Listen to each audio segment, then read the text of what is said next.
দুর্নীতির দায়ে গ্রেপ্তার শান্তনু ও দেবদাস ঘনিষ্ঠ বিজেপি নেতা। ভুয়ো ভোটারের পর দুর্নীতি। 2026 নির্বাচনের আগে রাজ্যে দুর্নীতির কালি লাগলো বিজেপির শিবিরে। দুর্নীতির দায়ে গ্রেপ্তার হলেন মন্ত্রী শান্তনু ঠাকুর ঘনিষ্ঠ লক্ষণ ঘোষ। বিজেপি নেতা গ্রেপ্তারের খবর সোশ্যাল মিডিয়ায় ছড়িয়ে পড়তে চাঞ্চল্য ছড়ানোর পাশাপাশি স্বভাবতই উজ্জীবিত শাসক তৃণমূল। কিন্তু কে এই লক্ষণ ঘোষ? জানা গিয়েছে বিজেপি বনগাঁ সাংগঠনিক জেলার কোষাধ্যক্ষ পদে রয়েছে এই নেতা। মন্ত্রী শান্তনু ঠাকুরের পাশাপাশি বনগাঁ সাংগঠনিক জেলা সভাপতি দেবদাস মণ্ডলের সঙ্গেও যথেষ্ট সখ্যতা রয়েছে লক্ষণের। এমনকি সোশ্যাল মিডিয়ায় সেই ছবি জল করছে রীতিমতো। যদিও এই ছবির সত্যতা যাচাই করেনি সংবাদ মাধ্যম। বনগাঁ তৃণমূল সাংগঠনিক জেলা সভাপতি বিশ্বজিৎ দাসের দাবি, করোনার আগে থেকেই এই ধরনের ছোট বড় বিজেপি নেতারা তাদের সীমিত ক্ষমতার উপর ভর করে বাজার থেকে টাকা তুলেছে। অভিযুক্ত লক্ষণ চাকরি দেওয়ার নাম করে চাকরি প্রার্থীদের ভুল বুঝিয়ে লক্ষ লক্ষ টাকা হাতিয়ে নিয়েছে। মোটের উপর বিজেপি দলটাই দুর্নীতিগ্রস্ত, এটা তারই জ্বলন্ত প্রমাণ। 2026 সালের বিধানসভা নির্বাচনে রাজ্যের মানুষ দুর্নীতিগ্রস্ত বিজেপিকে দূর করে দেবে। জেলা সভাপতি দেবদাস মণ্ডলের ঘনিষ্ঠ বৃত্তের মধ্যে থাকে এবং দেখা গিয়েছে শান্তনু ঠাকুরের ভীষণ ক্লোজ, কেন্দ্রের মন্ত্রী, এখানকার সাংসদ। দীর্ঘদিন ধরেই এই ধরনের মানুষদের দল পদ দিয়ে ছেড়ে দেয়। এরা এক নম্বরের তুলাবাজ।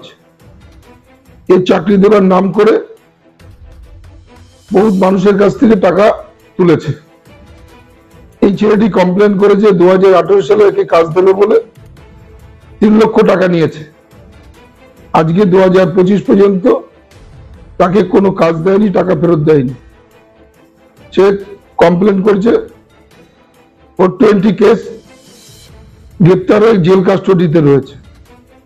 বিজেপির একদম আপাদমস্তক সমস্ত জায়গায় দুর্নীতি আঁকড়া হয়েছে।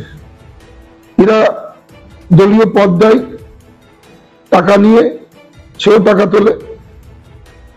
এরা ক্যান্ডিডেট করে টাকা নিয়ে, অথচ এরা টাকা তুলবে এবং এদের একটা বৃত্ত আছে যারা সামান্য এইটুকু ক্ষমতা পেয়েছে, সেই ক্ষমতাটুকুতে যেভাবে অপব্যবহার, তুলাবাজিতে সিদ্ধহস্ত, দুর্নীতিতে ছেয়ে গেছে।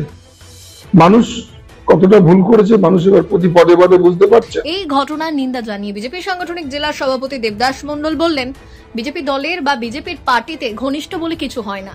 কে কার সঙ্গে ছবি তুললো এবং কোথায় পোস্ট করলো সেটা দেখার দায়িত্ব দলের নয়। পাশাপাশি এই ঘটনার পক্ষান্তরে স্বীকার করে নিয়ে তিনি বললেন, এটা 2018 সালের ঘটনা। 2018 সাল থেকে তিনি জামিনে মুক্তি আছেন। আদালতে হাজিরা না দেওয়ায় গত বৃহস্পতিবার তাকে গ্রেপ্তার করা হয়েছে। এটা ওই নেতার একান্ত ব্যক্তিগত বিষয়, তার দায় দলের নয়। যদি কোনো ঘটনা ঘটে থাকে আইনের পথে চলবে, তার বিরুদ্ধে উপযুক্ত ব্যবস্থা প্রশাসন নেবে, এতে আমাদের কিছু বলার নেই। তৃণমূলের যে নেতারা এসব সোশ্যাল মিডিয়ায় ছড়াচ্ছেন তারা আপাত মস্তক দুর্নীতিগ্রস্ত। তবে যে যাই বলুক না কেন, 2026 নির্বাচনের আগে বনগাঁ সাংগঠনিক জেলার বিজেপি নেতা দুর্নীতির দায়ে গ্রেপ্তার হওয়ায় গেরুয়া শিবির বেশ কিছুটা ব্যাকফুটে চলে গেল বলেই ধারণা ওয়াকিবহাল মহলের। উনি টেজারা, উনি হলো টেজারা, বনগাঁ সাংগঠনিক জেলার টেজারা। আর ওনার যে বিষয়টা বলছে সবাই, উনি বিজেপি করে, এটা অস্বীকার করার কোনো কারণ নেই। অবশ্যই বিজেপি, কিন্তু এটা 18 সালের কেস। উনি কোর্টে হাজিরা দেয়নি, যার জন্য ওনার ওয়ারেন্ট বেরিয়েছে। এই ওয়ারেন্টের জন্য উনি অ্যারেস্ট হয়েছে। এবার আমাদের বক্তব্য, যদি ব্যক্তিগতভাবে কেউ কিছু করে তার দায় তার পার্টির নয়, তার দায় পার্টির নয়, সেটা তার ব্যক্তিগত নয়। টাকা পয়সা সংক্রান্ত কেলেঙ্কারি বলছে। যদি সত্যি ঘটনা ঘটে থাকে, সে তো বেলে আছে, সে ওয়ারেন্ট ছিল, যেহেতু কোর্টে ডেটে হাজিরা দেয়নি তার জন্য তাকে কোর্টে প্রডিউস করে দিয়েছে। এটা 2018 সালের ঘটনা, আমি যতদূর শুনেছি। তৃণমূলের